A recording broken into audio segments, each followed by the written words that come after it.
ساري وحبا كلا كما مقنا بل ما أركتن سعيدني أوله حقوق أنه أما هذا وزير هذا أما حقوق هذا حقوق بأن نجمع كان أدني كدودا ما أركتن دني دبرك ساري أحمد مو ما أدر ساري ما أدر نما كبل لحن مو دبرك أسرت وحبا كلا أمسارنا أحمد دوبي ساسون كل دقة هيا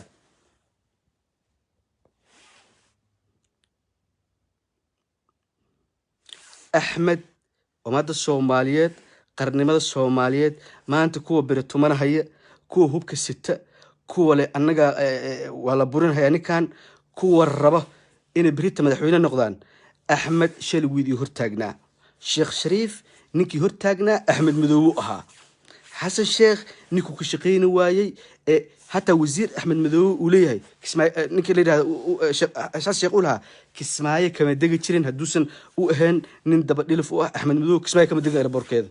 وزير كاشان ديك وحنا حسوستا او حسن شيخ اسو كسمايه كتغي كونتينر لو خري ugu dambeyn ciidamada kiyaka soo saareen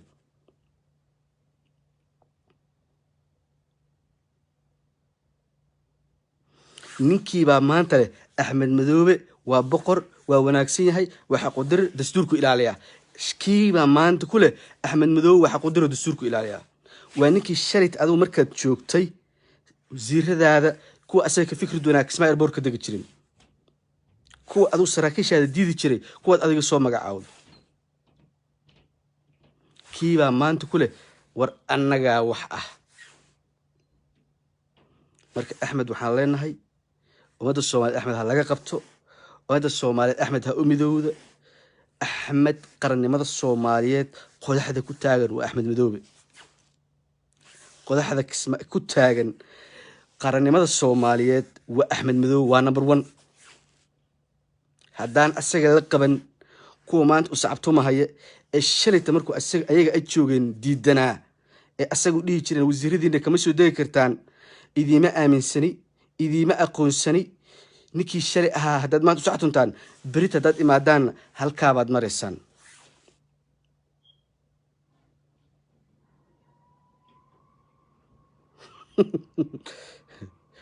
marka waxaan leenahay Axmed waa daalim warka uu ku hadlayna waa war daalim waa war mooriyaannimo ma ahan war umada Soomaaliyeed uu dhagaheedu ku fiican war wax dhisid ma ahan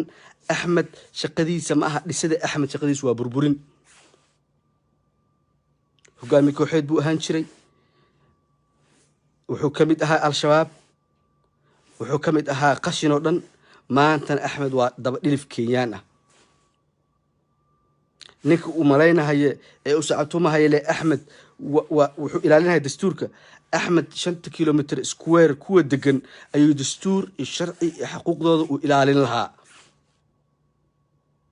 kuwiiba cabanayo oo gumaad habeen kasta oo ku wada kuwiiba xamar tuurno shir jiray habeen imaalin qabanayo kuwaaba u baahan horta in xuquuqdooda koow ay helaan intuusan ka hadlin wax kale dastuur kale marka waxa la umada Soomaaliyeed inta buunbuunays Axmed biritaba idin qabsanaysaa waxa aad sharcigu ku jooga uu baxaya sharcigu ku baxaya laakiin maalintuu baxa kuwa maanta u sacab dhiganahay ee leh waxbaan annaga British madaxweyne annaga u taagan maanta baadilmaad ku taageeraysan Britain hadii baadilnimadu idin kor imaanaya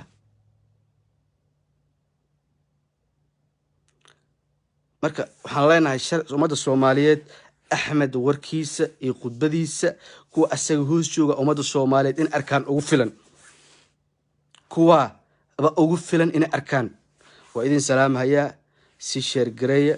Ramadaan wanaagsan waajib diiniyeena saaran waaya wixii baadilnimo ee umada kala geeyna inaan ka hadalno waajibna saaran diiniyeena wadanka Allah nabad ka dhigo wadanka al-islaax beenaas laga shaqeeyo wanaagiisa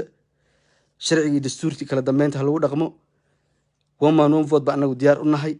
4.5 iyo qashin dama in dib looga laabto ma rabno oo dhaqameed in wax la hoosgeeyo ma rabno